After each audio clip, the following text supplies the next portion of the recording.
रावसाहेब, सगळ्यात आधी तुमची तब्येत कशी आहे, उपचारांना कशी तुम्ही प्रतिसाद देता? महानगरपालिकेच्या निवडणुका जाहीर झालेल्या आहेत, त्याच्यामुळे तब्येत सुधारायला हवी. तुमच्या समोर उभा आहे बोलण्यासाठी. उद्योजकांची परवानगी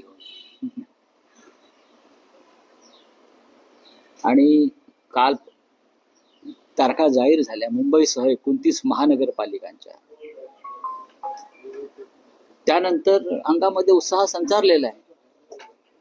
औषधं वगैरे नंतर पाहू काय करायचं ते, किंवा ट्रीटमेंट चालूच राहील.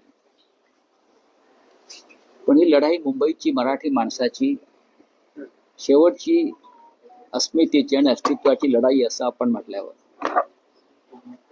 मराठी माणूस कोणत्याही पदावर असो, कोणत्याही परिस्थितीत असो, त्यानं या लढाईमध्ये मुंबई वाचवण्यासाठी उतरायला पाहिजे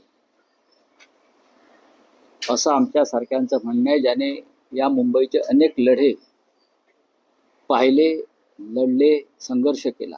हिंदू हृदय सम्राट बाळासाहेब ठाकरे यांच्या नेतृत्वाखाली त्यांना स्वस्थ बसता येणार. मुंबईमध्ये गेल्या काही दिवसापासून काही पोस्टर्स लागले मुंबई वाचवण्यासाठी, मराठी माणसाला आवाहन करतात. त्यात कोणत्याही पक्षाचं नाव नाही.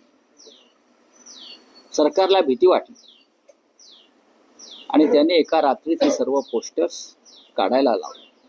का तर म्हणे आचारसंहितेचा भंग होतो. आचारसंहिता मराठी माणसाला,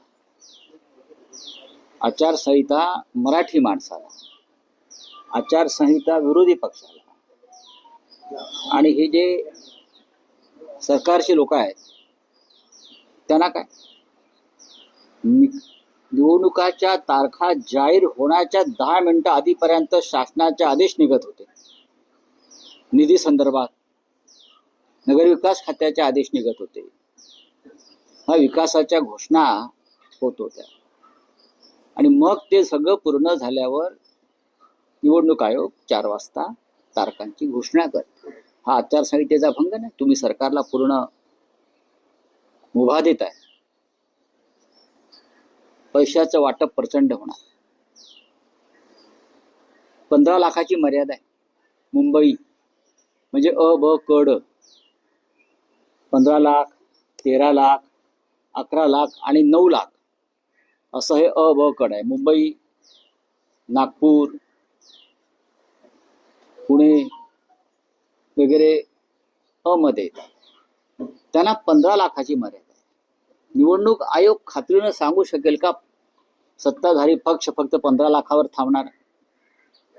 जो सत्ताधारी पक्ष नगरपालिका, नगरपंचायत निवडणुकीमध्ये 100, 150 कोटी एका नगरपालिकेत खर्च करतो, तिथे ज्या सत्ताधारी पक्षानं, तिन्ही म्हणतो, नगरसेवक फोडण्यासाठी, विकत घेण्यासाठी 2-2, 5-5 कोटी रुपये खर्च केले, तो 15 लाखावरती खर्च मर्यादा पाळणार आहे का?